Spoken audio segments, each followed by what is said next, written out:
Hey, welcome to the Praxis Report, the podcast where theory meets practice and where politics is dissected from a revolutionary perspective. I am your co-host, Jonathan Brown, And I'm your co-host, William Barth. and today we're going to continue our discussion about the question of our time, which is the question of war, imperialism, and how to create peace. And what we're going to start out by talking is a little bit of theory. And what we're going to do is we're going to talk about some social theory and apply that theory to the specific question of the Ukraine war, or as we call it, the proxy war against the Russian Federation. So, little history lesson. Back in the 1920s and 1930s, when fascism was first arising in Italy and then in Germany, the Communist Party in the Soviet Union was at the forefront of analyzing this question of what is fascism and how can we defeat fascism. Now, the Communist Party argued that fascism is an outgrowth of capitalism when capitalism is in decay.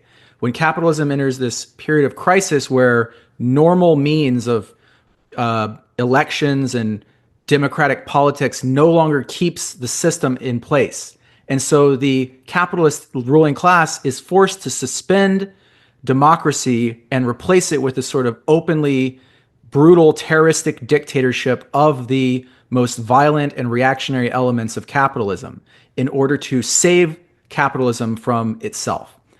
And one of the challenges that the Communist Party faced was how to build a popular front. They wanted to build a broad coalition, including with the New Deal liberals and the Democrats. They wanted to bring in a broad coalition to stop the threat of fascism. And at the time, one of the obstacles to fighting fascism was actually the social democrats. So these are people like AOC and Bernie Sanders and parties in America like the Democratic Socialists of America, which when it comes to domestic politics, they promote welfare state. They want to tax the rich.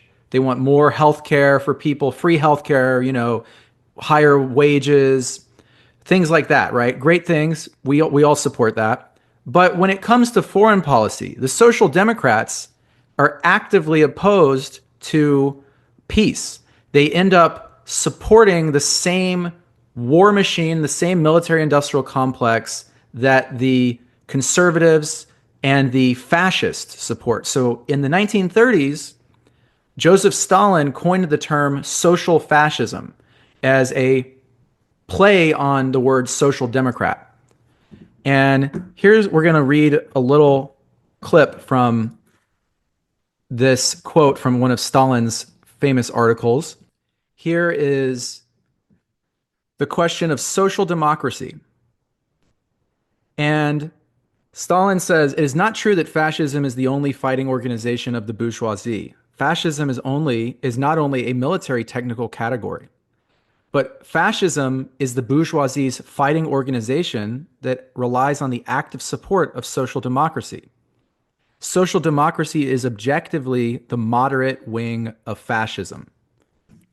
To break down that quote, Stalin is arguing that the kind of pro-welfare state liberals in the West, people like Bernie Sanders or AOC that want more welfare for America, actively rely on the fact that America is this global imperialist war machine that can subjugate, exploit, plunder, and oppress and loot from other nations around the world.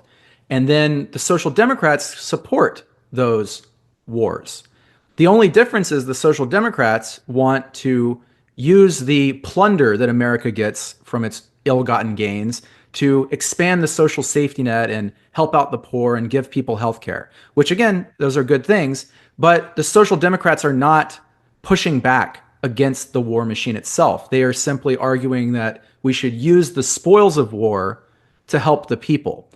And so what we're trying to do on this podcast is critique some of these social democrats, the Bernie Sanders and the AOCs of the world, who claim to be progressive, who claim to be on the side of the American working class, but when push comes to shove, they vote to send hundreds of billions of dollars into wars of aggression against Ukraine. They vote to support Zionist occupation of Palestine and war against Gaza, and they vote for militarization all around the world. So, Will, I just gave a whole spiel. Yeah, that was This brilliant. question, That was absolutely brilliant. I'm just Because quoting from I'm just it was quoting a from Joseph matter. Stalin. What do you think? Do you think Well, the question of the you social provided democrats some in war?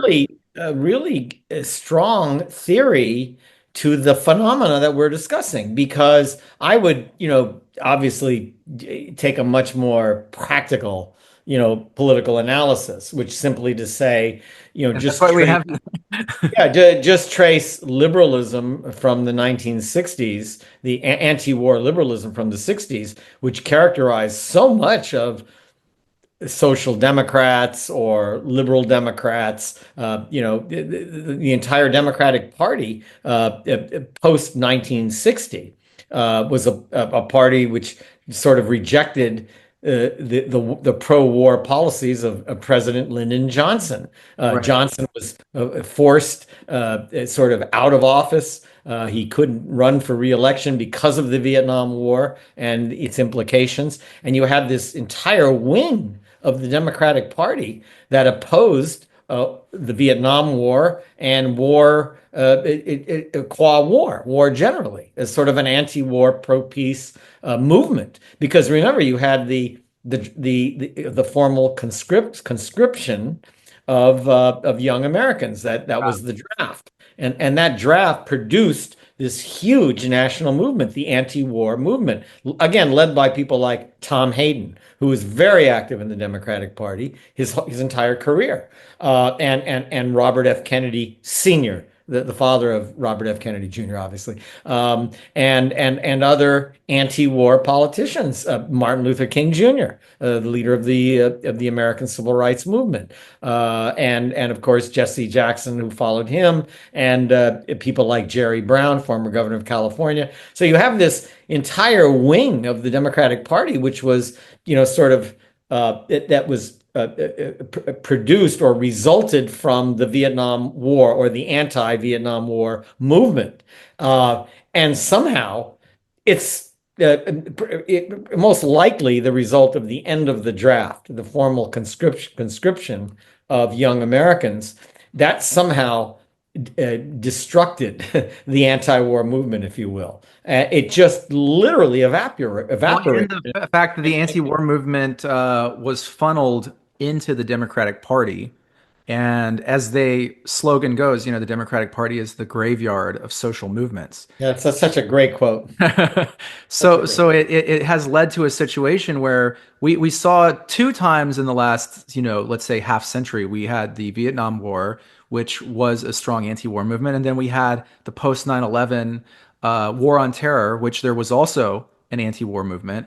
And at that time, it was a lot of the left was opposed to Bush and the Bush-Cheney war, as well as the libertarians, and of course the socialist and communist parties, small as they were. But in today's time, it seems to be quite actively the liberals and the left and the social democrats, like Bernie Sanders and AOC and others, who are the strongest supporters of NATO and the war machine. While and it's and and the war machine and the war policies, and you've given some theoretical heft to the to what is actually taking place here.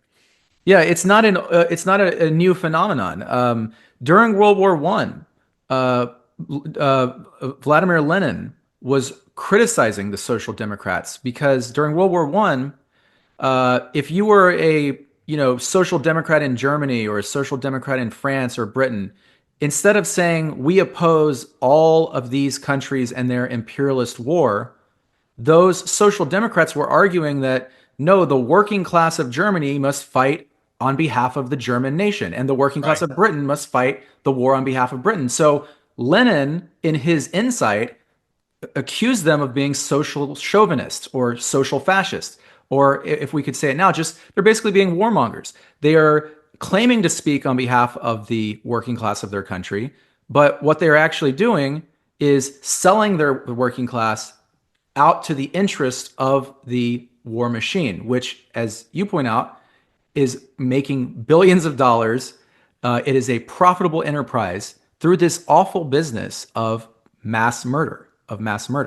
And that's Right, the right. And that's the other, the moral aspect of war itself from the anti-war movement was that war is just that. It's a form of legal murder.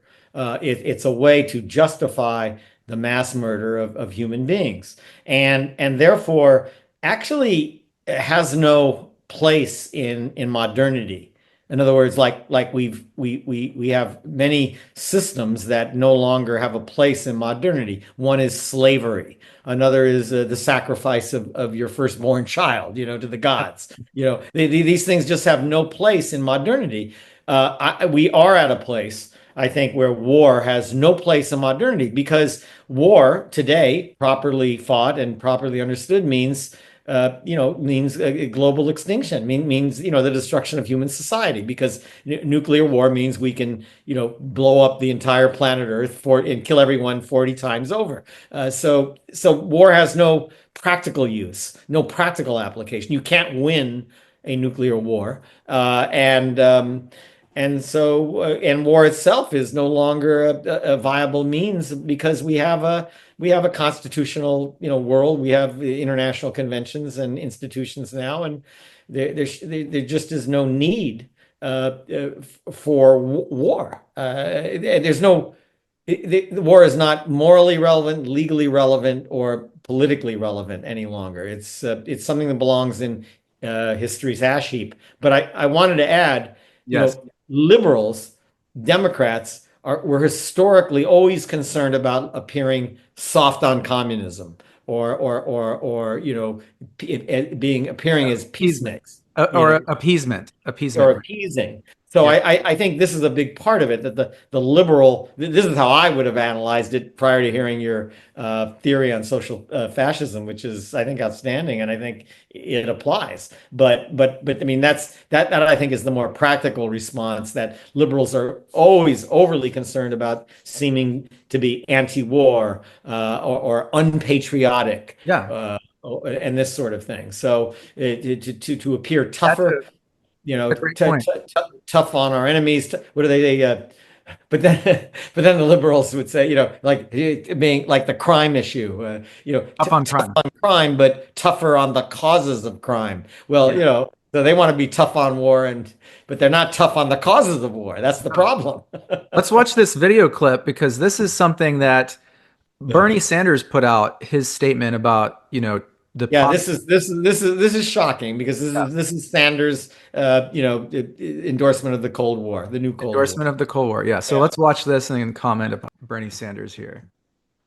Let's watch a few clips of this. Today, we witnessed an extremely sad moment in American history. We saw the President of the United States aligning himself with the dictator of Russia, Vladimir Putin, to undermine the independence of Ukraine and its democracy. Let's be clear. Trump is showing us that he sees one of the world's most brutal dictators as his friend and our longtime democratic allies in Europe as his enemies. He wants a world that is safe for authoritarians and oligarchs, but extremely dangerous for democracies. So there's a short summary of Bernie's view of the world. It's sort of liberal, a very superficial, moralistic liberal view of the world, that the world is divided up into good guys and bad guys, democracies and authoritarian regimes.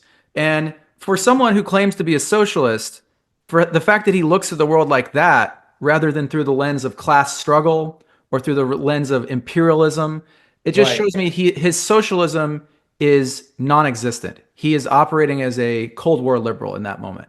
But he essentially is saying that, Ukraine is an independent country, it's a democracy, and evil big bad Russia is not a democracy for some reason, according to him. And it just picks on poor little Ukraine for no reason whatsoever. Now, we can dispute every aspect of what he said because is Ukraine really an independent country? And is it really a democracy? Well, Ukraine, I would argue, ceased to be independent when the United States invaded Ukraine in 2014 and carried out a coup, overthrew Ukraine's president, and put a client state into place that we have funneled hundreds of billions of dollars into. So, can you really say a country is independent if it operates sort of as a vassal of the U.S. empire? I don't really think so.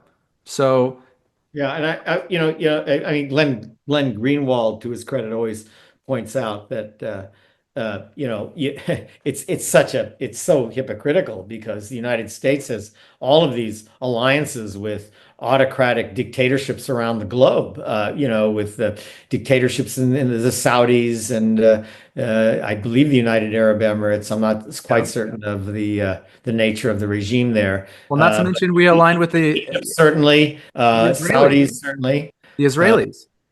The and an Israelis are one apartheid of, regime yeah, in Israel, an apartheid regime. right. No problem with allying with autocrats and dictators, except in the case of drumming up this sort of Cold War theme that we have to defeat communism in the form of the Russian Federation, current day Russian Federation. Right. And this is where Bernie Sanders it has really fallen very, very far from, his call for a what was it in 2016 saying we need a political revolution. A political revolution. Now Right. here's Bernie Sanders sounding like he's, a neoconservative war hawk. Yeah, Uh, he sounds like Liz Cheney. he sounds like Liz Cheney, who he actually also endorsed. So let's watch another clip of him here. Trump said that Ukraine started the war. That's not true. Russia invaded Ukraine twice, first in 2014, and then again in 2022. Right now, Russia occupies about 20% of Ukraine. Since Putin's horrific invasion, over 1 million people have been killed or injured every single day. Russia continues to rain down hundreds of missiles and drones on Ukrainian cities. Putin's forces have massacred civilians and kidnapped thousands of Ukrainian children, bringing them back to Russian re-education camps. So here he's talking about the horrors that Ukraine is experiencing in the war. Now, what I kind of think about with this is that he describes these horrors, yet what does Bernie and again all of the liberals, what do they propose is the solution to this? We've already spent, I believe, what is it, $300 billion arming Yeah, Ukraine? that's disputed. The actual expenditure lists. I keep looking at the appropriations is over 100 billion. Over 100 billion? Trump talks about it's 300, but maybe he's talking about military hardware or something, or Right. non weapons and supplies that are not necessarily dollars. So I don't know. Perhaps, but even so, I think it's kind of like, what is the limit to how much money Bernie Sanders is willing to spend? How many billions of dollars does he Right. want to take from our American paychecks, our tax dollars, to funnel into a war? If he, Right. Well, again, 600, and I believe I was just checking the number before our podcast. It's about, according to HUD, where I used to work, yeah, we're about up to 650,000 now. 650,000, well over a half million Americans, many of whom are war veterans. Who are living on the streets homeless, living like animals in the United States of America today. Urinating and defecating in garbage cans, eating out of those cans, living like animals. And we're funneling 100 to 300 billion. We don't know the exact number to this boondoggle. yeah. So it's ironic then, isn't it, that Bernie Sanders calls himself a social democrat or a democratic socialist, but he thinks No, 100 no, billion war is no. not You can't have guns and butter. right. This is an The old classic debate. economic question, right? Yeah, That's you can't do it. I mean, he's either a war hawk and supports the war on the Russian peoples and I guess the Chinese peoples. For all their warmongering, you'd think they'd win a war. They lost Vietnam, they lost Afghanistan, they're still occupying Iraq. I don't right. think they've won a war since the end of World War II. But I don't think that's the point. And I don't think it is to win a war. I think that's the whole point of the objection to what Trump is doing. The point of the war is not to win it. The point of the war is that it's endless, that it's continuous, that the Endless. military industrial complex, the military vendors, the Lockheed Martins and the Raytheons and the McDonnell, Douglas and so on and so forth, that those billions be made and billions be poured into these weapons manufacturers, and that's the point of the war. And if you try to attack that or stop that, then you're a communist or a communist sympathizer or a Putin pawn or whatever the modern version of the Red Scare is. Right. And I think that that is very disappointing that uh, I have to believe that Bernie Sanders is aware of these things, and yet he is allowing himself to be a mouthpiece of this war machine. And it sort of shows us that I think, you and I both, admittedly, we both supported the Bernie campaign when he ran in 2016. Right. That's Um, correct. but I think now at this time, it's sort of, it reminds me that, Karl Marx, his one of his quotes, he said, history repeats itself the first time as tragedy and the second time as farce. That's a great quote. And what can you say about Bernie Sanders other than he is now a farce? He has become Right. a sad parody of himself. This is the guy who he called for a political revolution, and then he turned around after the Democrats rigged the election. They rigged their own election against him And twice, rigged and and used both other times tactics against him. that's right. Yeah. And both times, Bernie Sanders got defeated through a rigged election and then turned around and told people, forget about that political revolution stuff. Go vote for those guys who rigged the election. And then they pulled the Russia gate on Bernie and said, Bernie's campaign is getting money from the, Russians or whatever. And Right. then Bernie turned around and said, no, Trump is a Russia agent. Trump, Right. so Bernie has become a very pathetic lapdog of the political establishment.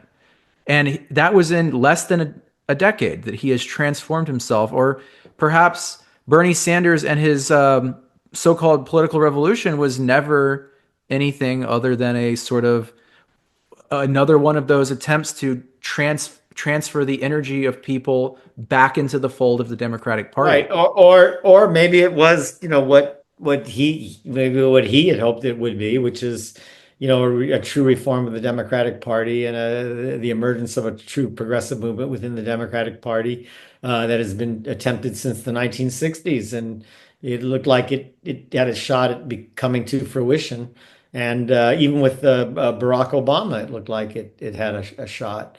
But Well, yeah, sadly, and we witnessed that again and again. After 50 years of that, it is a sort of question of, how, yes, I think what we've is learned our lesson. the definition of insanity is if you keep trying the same method, Right. it fails and you But keep doing it.